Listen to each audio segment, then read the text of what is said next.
Hey, it's Rebel Wilson, and I would like to welcome you to the Graham Norton Show.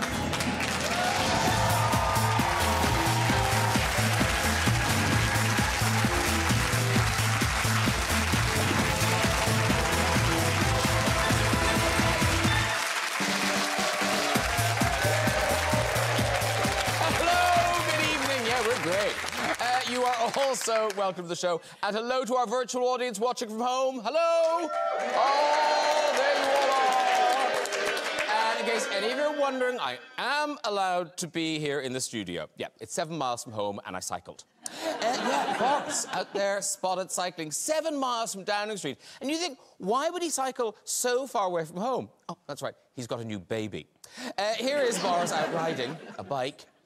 Yeah, not wearing a safety helmet in that picture. But to be fair, can we have a picture of Boris with a helmet?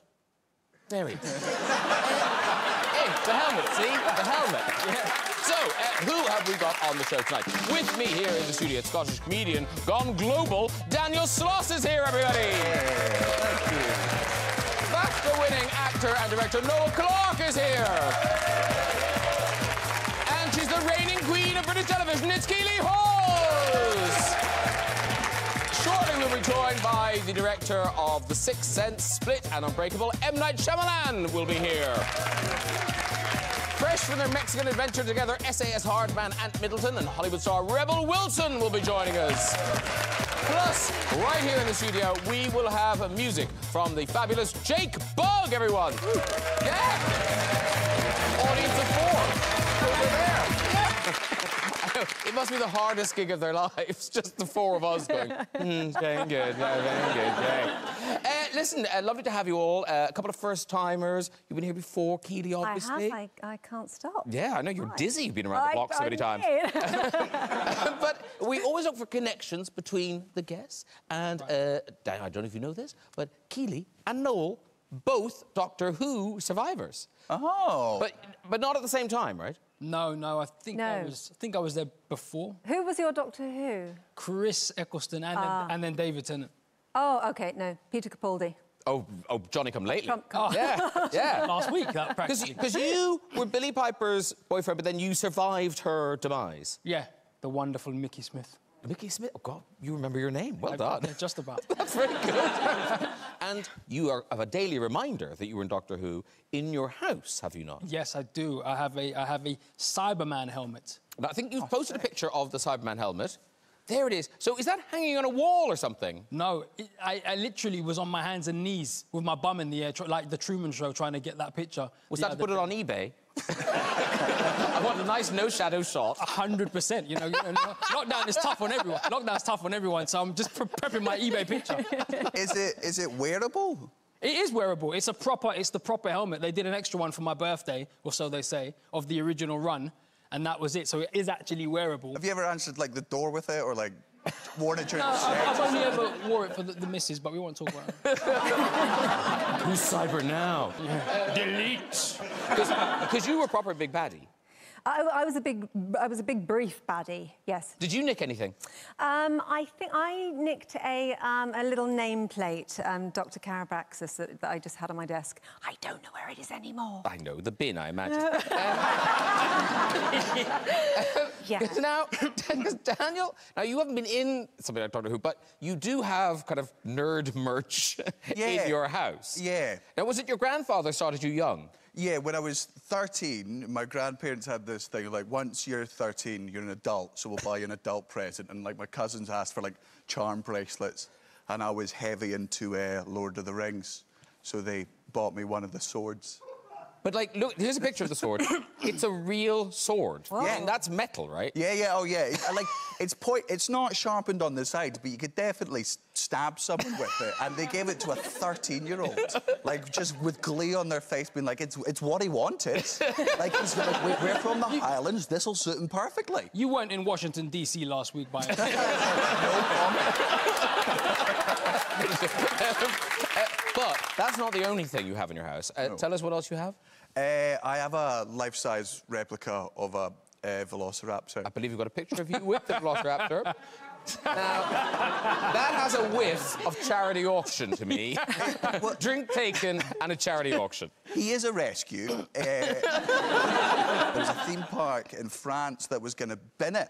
And I was like, I can't, that's the most upsetting thing I've ever heard.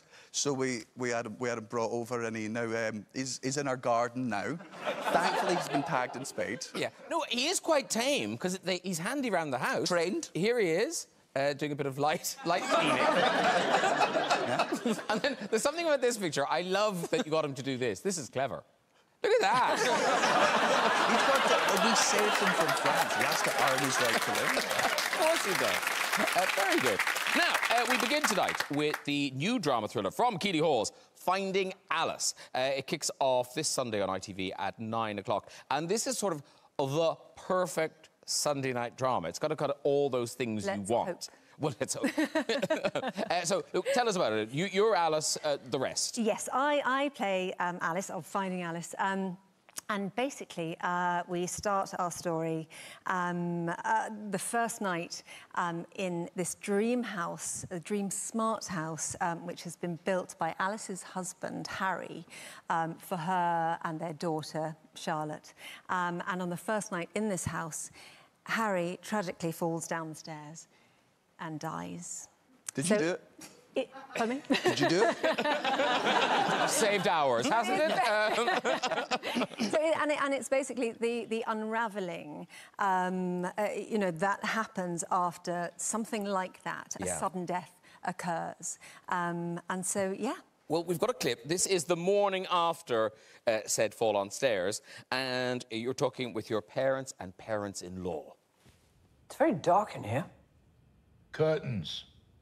Open. They're stuck. I'll figure it out. It's a smart house. Not that smart. It is a smart house. Have you thought about the funeral? They get very booked up. The sooner you can organise it, the better. You're probably right. We can't do anything until the post-mortem and the probable inquest.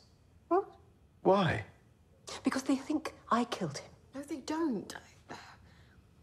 It's normal for an accidental death.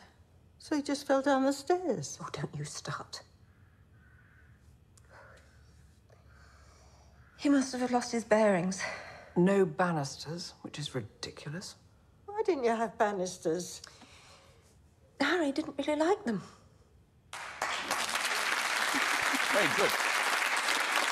And now, Keeley Hawes, that's worth the price of admission alone. But in fact, no, because you are sort of one of the co-creators of this. You're one of the producers of this. I am. And it's been quite a journey, you know, with COVID thrown into the middle of shooting. Because they'd nearly done it, and then I think was it 5 weeks? We were 5 weeks away from shooting, from wrapping.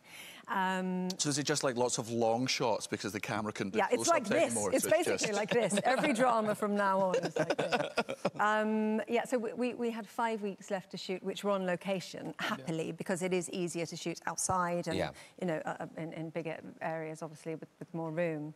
But we managed it. So we locked down in March, along with everybody else, and then we picked up at the end of last year and turned that around. So. But didn't you have to do some intimate scenes? Oh, I mean, people have. I don't know if you guys have done any filming, any you know. Yeah.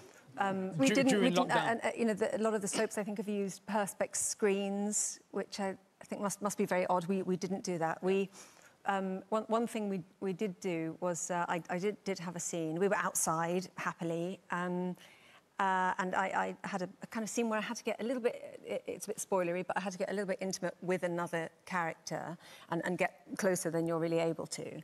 And someone had the brilliant idea of bringing in this actor's poor wife. And putting a wig on her and doubling her for me. So I go up to this point in the scene where I have to move closer. And then he kisses his wife. And I step to the side and his wife steps in and I just stand there at the side like this, just looking, you know, really awkward. And so they have this moment and then I just step back in and carry on shooting the scene. We didn't do that. On my, they just tested us, like, rigorously. And they tested us all day, like every second day. Yeah. You know, so I was literally gagging, and then by the end of it, I was like typing away on the laptop. Things just had so many, it didn't bother me. Yeah, constantly. Everybody's constantly being tested. You know, they really feel like. Plus, I'm a different race to the person's partner, so that would have probably been an issue. That's more than a wig. Can you imagine that part? Yeah. So, something odd just happened. Continuity, very odd. But you Do know, you not think I was a some- bit gutting for him? Like, he gets to go on set and he's like, today's the day I get to kiss Keely fucking Hawes. This is great. I get to do this. And then he's like, your wife's here. She's what? What scene? And you know damn well his wife didn't want to kiss him. She's driving. His wife did not want to kiss him. And what's good is, so acting, filming is getting up and going. Stand-up is a much bigger challenge in these times, but you have managed to do some very strange gigs. Yes, there was, like, January, February, I managed to go to America, do some shows there, and I was looking forward to going on tour, and then obviously this all happened. And then my first gig back was in a car park to a bunch of cars, like the... So these are the drive-in... The drive-in gigs, and I think what they did was, you know, they look at, you know, the American drive-in cinemas where it's, you know, big pickup trucks, there's a big cinema, it's a sunny day, like it's night, the sun's setting, and people open up their wine boxes in the back. And we're in Brent Cross between two motorways with 300 cars. I think we've got a picture of the car park. Yeah. There. That's your audience. You're playing to that. Yeah, you can't tell from this photo, but I am smashing that gig. Like, I am. Like, it's Looks like someone's putting their bags in the boot in that one. Because obviously it's big, like it's into the radios, and from inside the car, people were really enjoying it because it's you, your mum, your dad, your friends, and you're just drinking together, and not the driver, obviously. No. But you're listening to the radio, and it's like a live sort of podcast. But the only way they can laugh or show their approval is by honking their horns. So, like, it's the weirdest noise in the world. You do a joke, and then there's just blah, blah, blah, blah. But by the end of it, when we were driving back up to Scotland the next day, any time we got honked, I was like, thanks, man, that's great. Oh, no, that's bad. It's a bad, I'm doing a poor job. Right, time for our first remote chat tonight. They're the unlikely pairing in the latest episode of Straight Talking. It's Royal Marine turned interviewer Ant Middleton and the Hollywood star of Pitch Perfect and Bridesmaids, Rebel Wilson. There they are.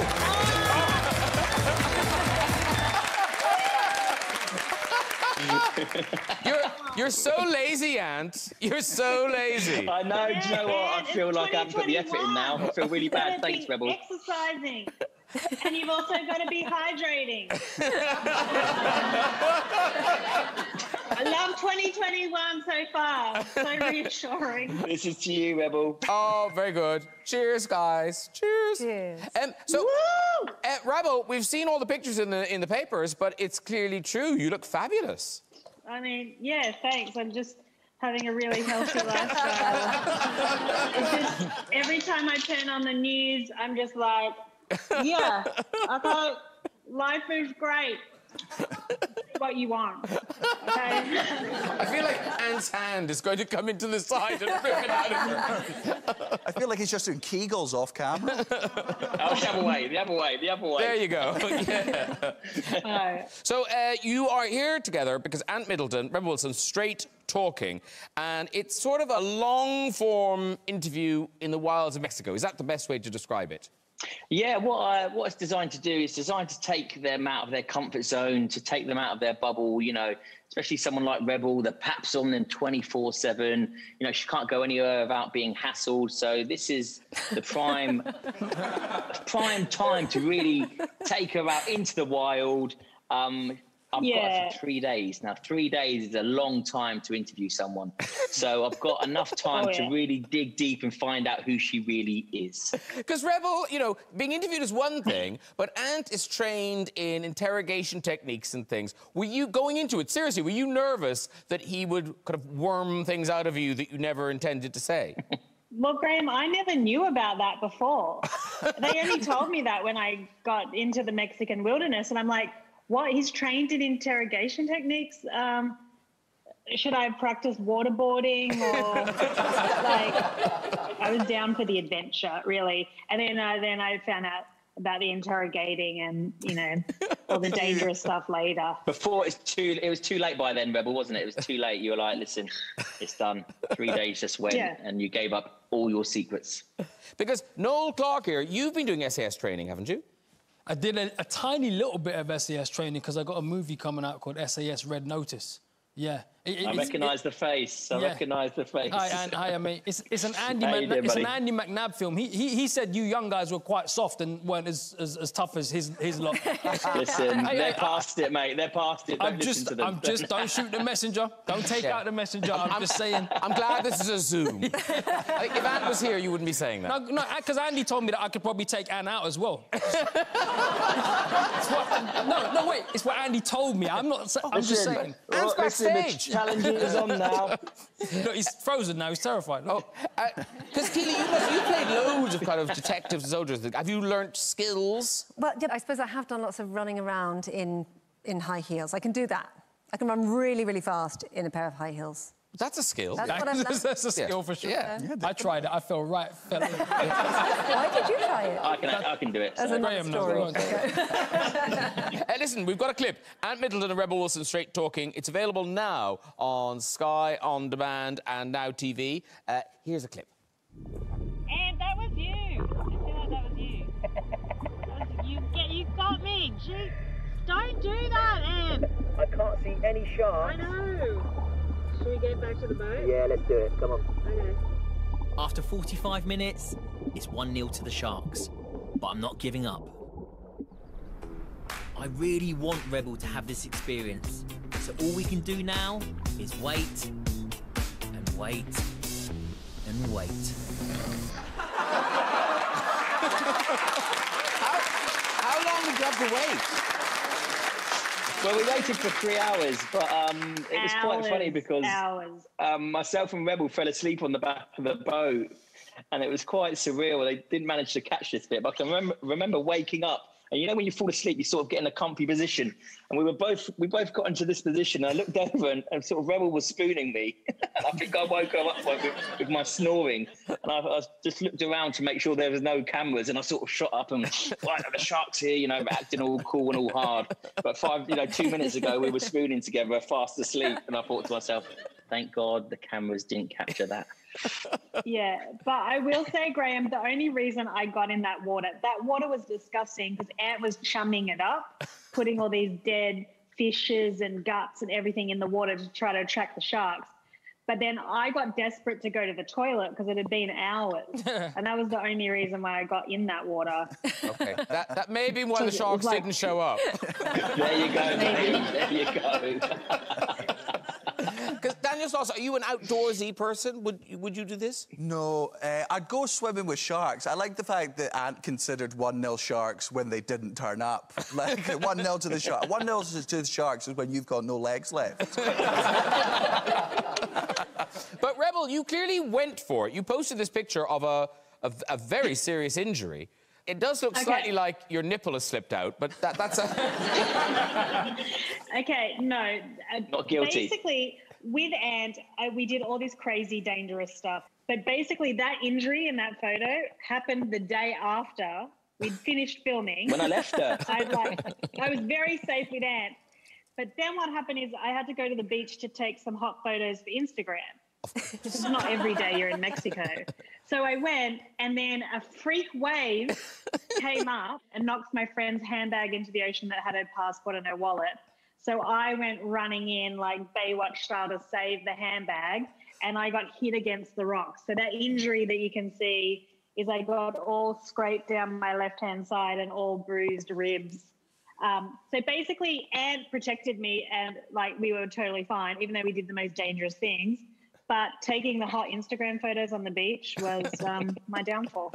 Were you able to at least get the passport? Yeah, we got the passport, and we like put paper towel in between their pages, and it was fine. Survival expert, Rebel. There you go. Very good. Rebel and Ant, it's lovely to talk to you both. I'm glad you're still good friends. Good luck with your episode of Straight Talking. Ant Middleton and Rebel Wilson, everybody. Thanks, guys. Woo. Talking of fitness, Noel Clarke here, you started off, you were a personal trainer. I was, yeah. If I Gym made this instructor up. and personal trainer. No, I was, indeed, yeah, for many, many years, yeah.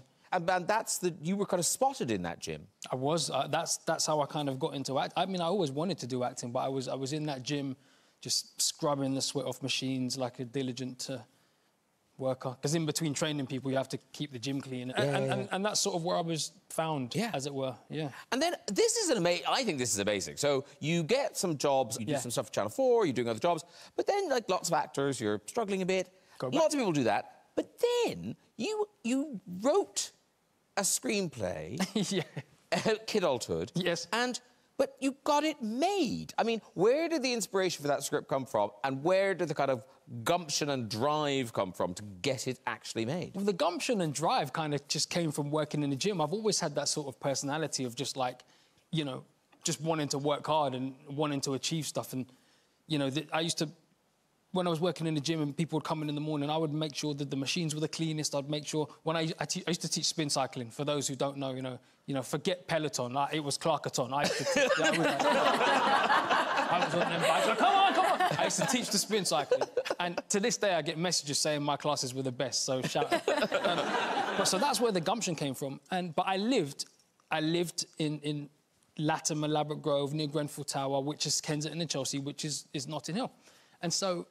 I loved my area, and then one day this film comes out called Notting Hill, which, by the way, I loved the movie, but I'm like, oh, a film about my area, about me, it represents me.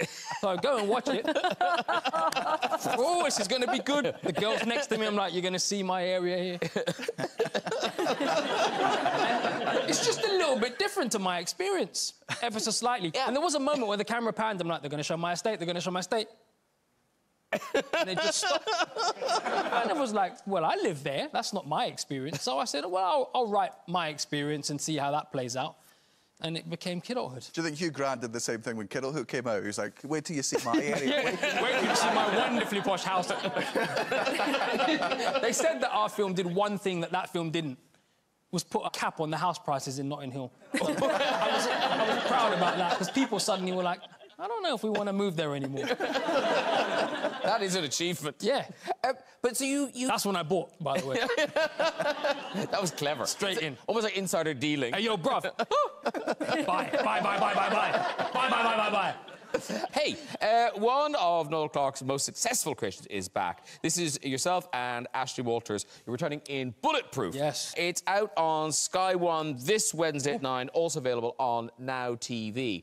And, I mean, this is your baby. You created it, Yes. You got it made again, but you must be thrilled. This is a huge hit for Sky. Yeah, I mean, a massive... We're very proud. You know, Ashley and I sort of, bumped into each other one day at an event and was like, we should probably work together. Yeah. And then went to a coffee shop, like, the week after. We're, like, shooting ideas around and came up with this. And then we've just heard today that Series 4 has been commissioned and will be happening. Congratulations. Yeah. All aboard Clarke Express! Bye. And, yeah, very proud. So this is Bulletproof 3, and this takes you to South Africa. Yes. So how does that happen? What happens? Well, the characters go through a lot in season 1 and 2 for those people that have seen it, and so we decide that, well, Pike's family's Ashley Walters' character decides they're going to take a family holiday, and my character, being the character he is like, well, I'm coming. If you're going on holiday, I'm coming. So he tags along, and they're on the beach chilling out, and something happens on the beach, and they can't help but get involved, and that takes them on an adventure for the next 3 episodes. Was it Rebel Wilson running in to get a passport? 100% was it. Now, your description of it there, that will get bums on seats for sure, but I believe this picture may also draw an audience. This happens. That does actually happen. That does actually happen. That does actually happen. It's the Clarkaton.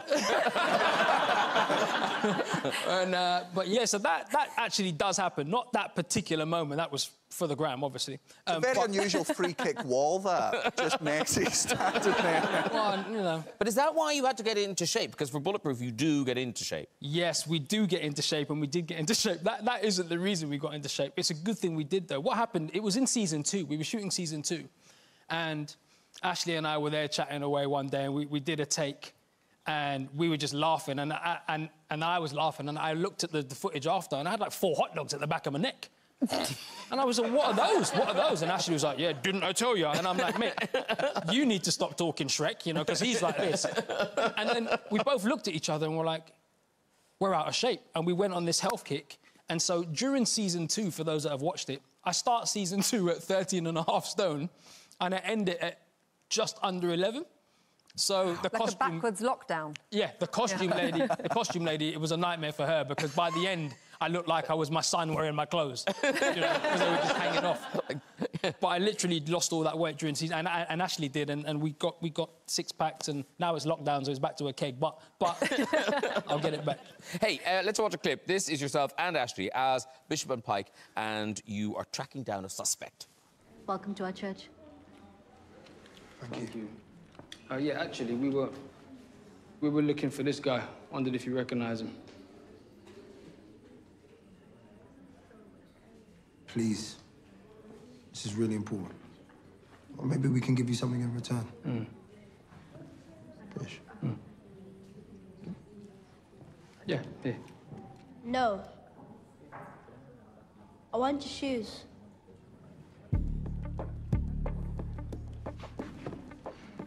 You want my shoe? This kid wants my shoes. I know. Yeah. Give in to him. What? Give him the shoes. Give him the shoes. Brother, I'm meant to punch up this kid in the church. I want to get arrested for beating up a boy over trainers. Please, Give him man. the shoes, man. Can I just have the shoes? Bro, I don't care what I have to do. He ain't getting my shoes.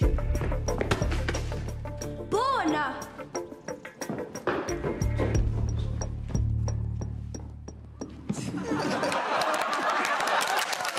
So is it after that scene the kid also manages to get all of your clothes off? Yeah, you while you're both nude? we chase the ball and his mates are waiting around the corner and they take one. OK, time to meet our final remote guest. He is the iconic director of films such as Unbreakable, Split, and, of course, The Sixth Sense. Please welcome M. Night Shyamalan. Hey! Hey, guys. Hello! How are you? We're very well. So nice to see you. Now, I believe I call you Knight, is that right? That's correct, yeah, that's great. The M is silent. OK. So it's lovely to have you on the show finally. As I'm sure you know, we've had lots of stars of your movies on the show. And then I wasn't sure whether you knew this or not, but apparently you do, that Matthew Perry was on the show and told this extraordinary anecdote involving him thinking he'd spent a night with you, but apparently you do know about it, and there is an M. Night Shyamalan twist to this anecdote. Well, yeah, so he went on your show and he tells the story of being out with me all night. And then at the end of the night, he's having the greatest time. And at the end of the night, he meets one of his friends and his friend's like, how's it going? And he says, it's the greatest night of my life. I've been hanging out with M. Night Shyamalan. And then the guy turns and says, that's not M. Night Shyamalan. And he's been hanging out with a random Indian dude all night long. So that's the story that Matthew told when he was on your show. Yeah. So then I'm watching it, and here's the twist.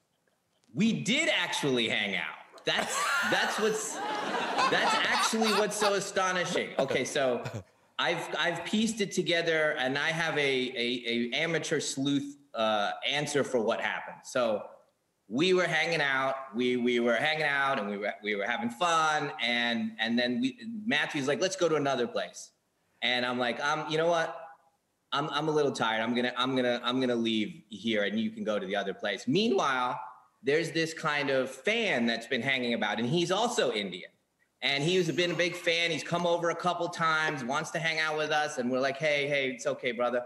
And he's over there. And what I think happened is that Matthew went on to continue partying, and this other Indian dude joined him, and then later in that evening, his friend came over and said, that's not M. Night Shyamalan. And then Matthew thought he second-guessed himself that we actually had this evening together. So all these years later, I have to see him because we did hang out. We had a great time, and he was very funny. I love that as an anecdote and anecdote part 2. That's fantastic. But it's really you, I'm told. So you're here to tell us about your latest hit TV drama. This is Servant. It's on Apple TV Plus from today. And now this is the second series. So if people don't know, where do we find the characters at this stage? Oh, wow. You know, the show is about a couple that have tragically lost their child. And the wife was doing a very kind of controversial therapy where she pretended her child was still alive by this doll, pretending this doll was her child. And this is actually a fringe therapy that actually exists. And she believes it so much that she hires a nanny for the doll. And then in the first season, out of nowhere, the nanny's taking care of the doll, and then suddenly there's a real child there. And we don't know where the child's come from. Is it the nanny's? We don't know anything. And at the end of season 1, the nanny leaves and the child leaves. And the beginning of season 2 is her thinking that her child has been kidnapped, and the husband realizing that this lie he's been perpetrating with his wife may get exposed. Mr. Knight, sir. A question from Noel Clark. I feel like Fiona Bruce on Question Time. Yes, let's get over here. Mr. Knight, sir, I've actually watched the show. Big fan, by the way, not a suck-up. Are we going to find out more about the nanny's so-called parents and stuff? With no spoilers, but you know what I'm talking about. Will we find out a bit more about that? Well, yes, you will. Yeah, the second season, you get a lot of wonderful answers on the mythology. One of the positive things that happened in this quarantine is I could just go in my library and work out what was going to happen in the series and where we were going to go to. So I laid out every episode all the way to the end of the finish of the show and what information you're going to get. So it was, it's a mystery, and you get to tell those things. So this second season, you're going to get to know stuff.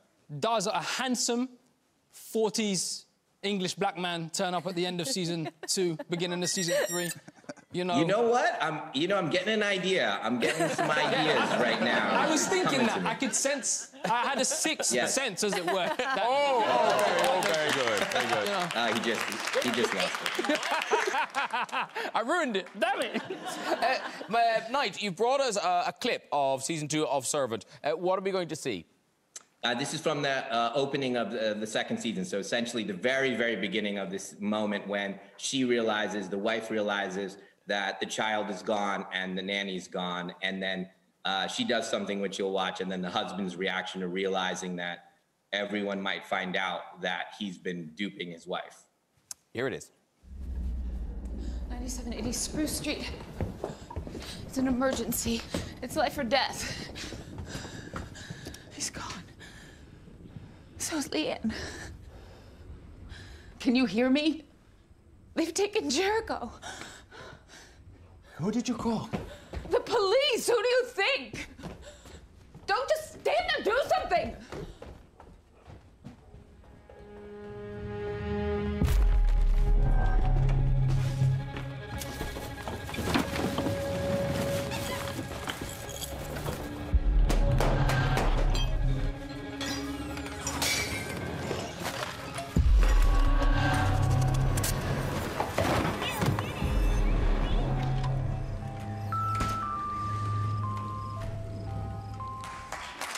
Ooh, good. And you are such an extraordinary storyteller, and you've made so many films over the years. Daniel, you are a fan of a particular one, I know. Yeah, but I had no idea that it was one of your movies. Did you write Stuart Little? Yeah, I did. Yeah. Amazing. How did you not know that? It's like finding out that Scorsese did Teletubbies. Oh, I knew that. How creepy is that mouse? How creepy is the mouse? Oh, it's great. Oh, it's adorable. It's one of the greats. I mean, I think at the center of all my movies, there is a family going through something extraordinary. And coming out on the other side. It fits into the oeuvre. It does. And so it's fun for me to write about families, and on Stuart Little, I got to do more comedy, which is something that really I love to do. I genuinely love those. Oh, I love it. No, me too. Do a third one. Knight, it's been a real pleasure to meet you. If it is Thank really you so much. Best of luck with Servant. M. Night Shyamalan, everybody. Good night. What a nice man. OK, we'll turn to Daniel Sloss. And Daniel, we're lucky to have you here tonight because it's rare this happens to stand-ups. But I guess it's because of Netflix. But you are properly international. You play everywhere. Yes, yeah. My last show, X, came out just after my 2 Netflix specials came out, and just things went wild. But it meant my last tour was about 18 months, and we got to do places like Russia, Japan, Singapore, Hong Kong, Estonia, Iceland, America, Lithuania. Really like places that I never expected that I'd get the chance to go and perform, and then you go there and it was insane. I mean, I lost my mind. No, because you're not just doing it to... It's not like... I think some comics go and they do it to, like, 5 people and it's for the experience. You're doing this in proper big venues. Yeah, Russia was 3,000 seats in an old aircraft hangar. Wow. And I go on tour with my best friend and fellow comedian, Kai Humphries, and we've toured together for years and years and years. And there's so many places we've gone to where I am about to gain, like, the accolade first English-speaking comedian in that country. But because he opens for me, it's his accolade every time.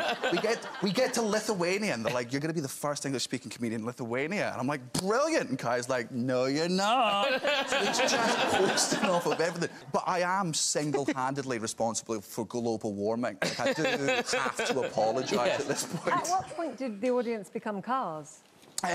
just during this pandemic. Oh, and also, most Russians are actually Transformers, so they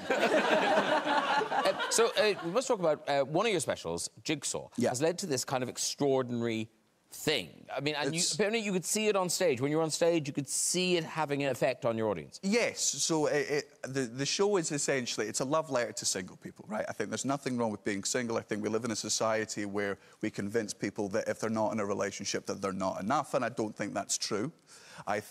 So it was originally just meant to be talking about, you know, the shitty relationships that people boast about on Instagram, where they're like, look at us, we're so happy. And you're like, you're not happy.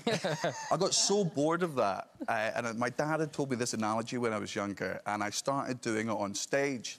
And we started noticing contention amongst couples in the audience. And then I started getting, like, tweets a couple of days afterwards being like, I just broke up with my partner because of you. Me and my boyfriend of 5 years, we've just broken up. And so I started keeping a tally, because that's hysterical. Like, it's, you know, I had no idea it was going to have that impact. And then it went on Netflix, and it's now, I think it's 120,000 breakups, 350 cancelled engagements, and 300 divorces that the show's caused. That's fantastic. That's awful. No, that's fantastic. They weren't right for each other anyway. I applaud you, man. Yeah, I'm not breaking up. It's not. If you sit down beside the love of your life, you're not going to break up. If you sit down beside the love of your life, you're going to watch it and you're going to agree with it because you're in the right relationship. But what it does is, for people who are in abusive relationships, bad relationships where they're sort of taken advantage of. Oh, no, that's very good. You're getting a delayed laugh from me. Very good.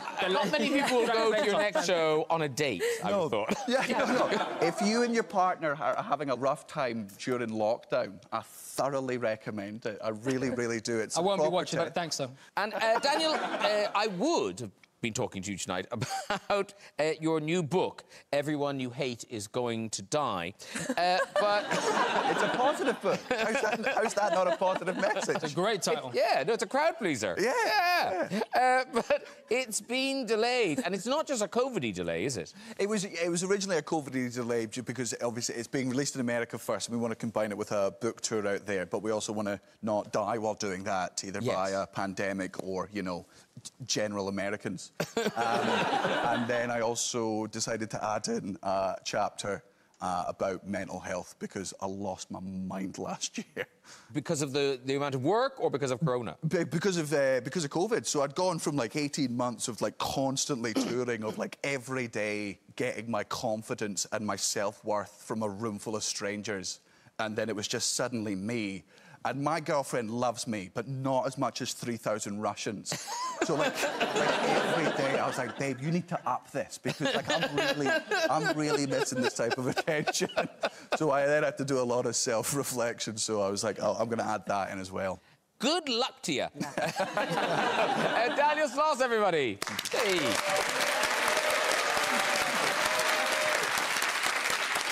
Right, it's time for music. The singer-songwriter shot to fame in 2012 with the hit single Lightning Bolt, and he's here tonight performing All I Need. Please welcome Jake Bugg!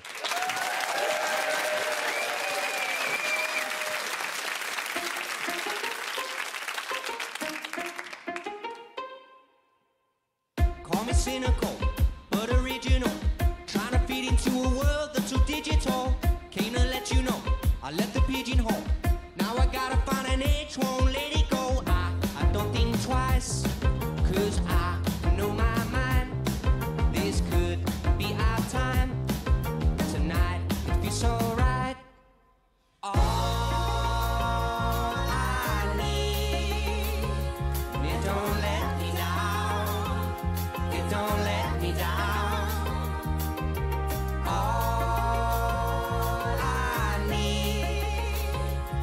It don't let me down. It don't let me down. Tell me where the fight is. Tell me where the pie is. Can you hear me now? Can you hear me now? Tell me where the fight is. Tell me where the pie is. Can you hear me now? Can you hear me now?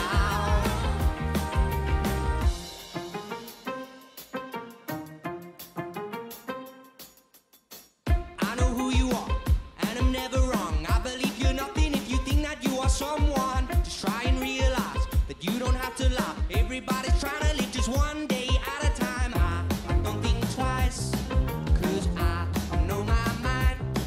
This could be our time. Tonight, it feels so right. All I need, it don't let me down. It don't let me down. All I need, and it don't let me down. It don't let me down. Tell me where the fight is. Tell me where the pie is. Can you hear me now? Can you hear me now? Tell me where the fight is. Tell me where the pie is. Can you hear me now? Can you hear me now?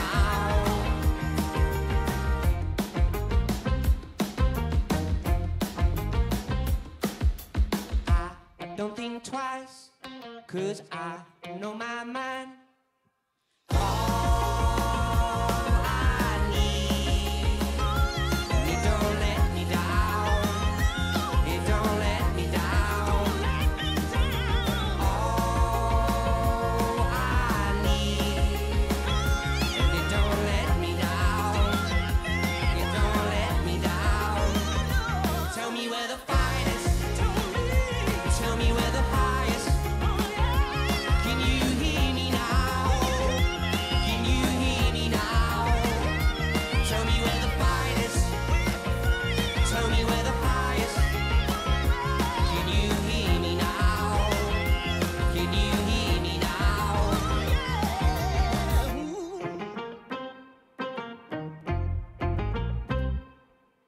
Hey!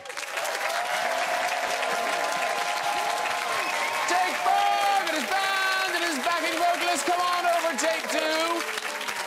Ooh, there's a whiff of show business and some glitter in that jacket. Oh, he's changed. He's changed. Have a seat, too. There's a nice clean chair for you. Thank you very much for that, Jake Bogg. How are you? Yeah, I'm good, thanks, man. How are you? You're right. I'm great. Your Was- suit, by the way. I love your suit. It's Oh, great. thank you very much. I like your glittery showbiz jacket. Yeah. And that is all I need. That's the single. That's the single, yeah. out now. Out now, yeah, that's right. And that's off a mythical album. Not so mythical, no. It's, Oh, is it happening? Yeah, it's my 5th record, and yeah, I'm pretty much there with it now. We're just waiting for a good time to release it, and yeah, hopefully by the end of the year, I hope so. Mythical. Just wait for a good time to release it. Good luck with that. Yeah, true, yeah. And when do you think you might get back to live performances, or are you not even thinking about that at the moment? Yeah, it'd be nice towards the second half of the year, but I doubt if it's going to happen. Mate, I know some car park gigs, if you fancy. I'm all right, thanks.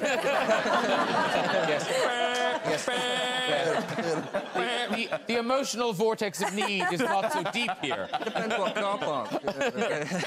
Well, thank you very much for that performance. Jake Bogg, everybody!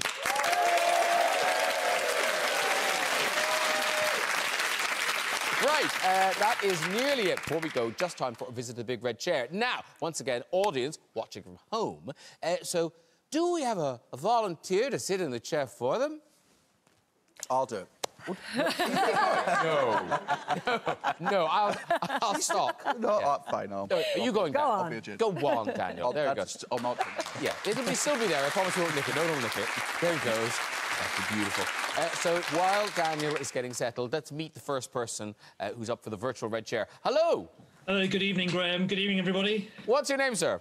I'm Annesley. Annesley, and where are you?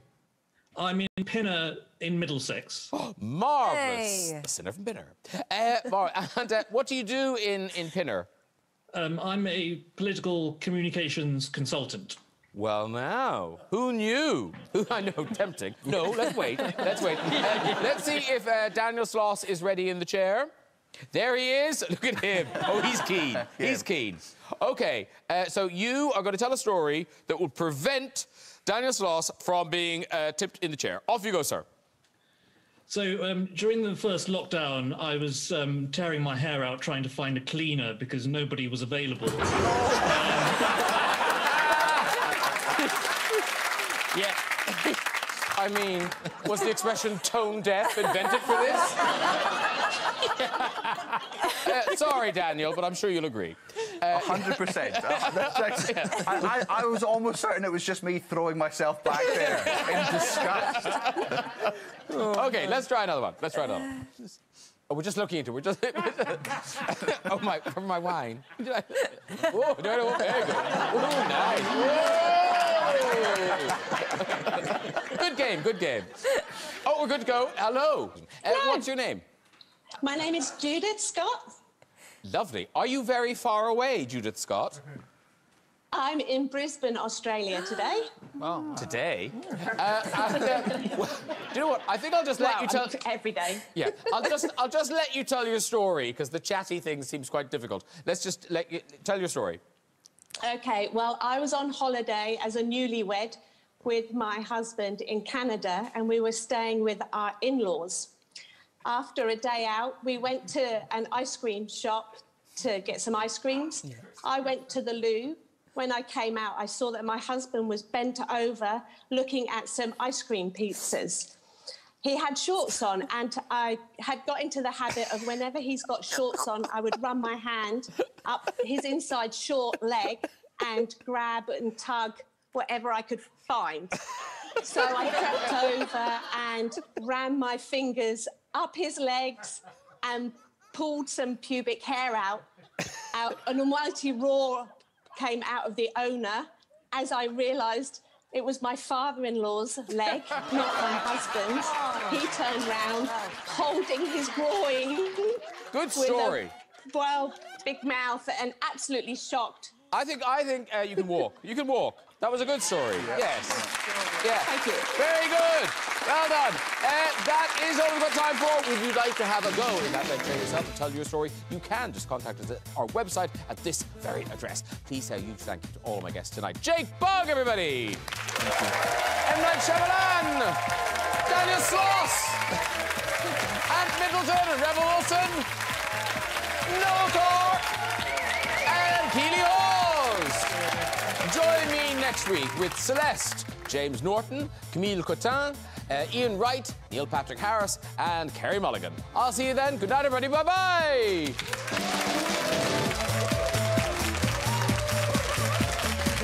Keely Hawes is, of course, one of the many Line of Duty stars, and it just so happens it's streaming now on BBC iPlayer. If it's too much effort to choose a film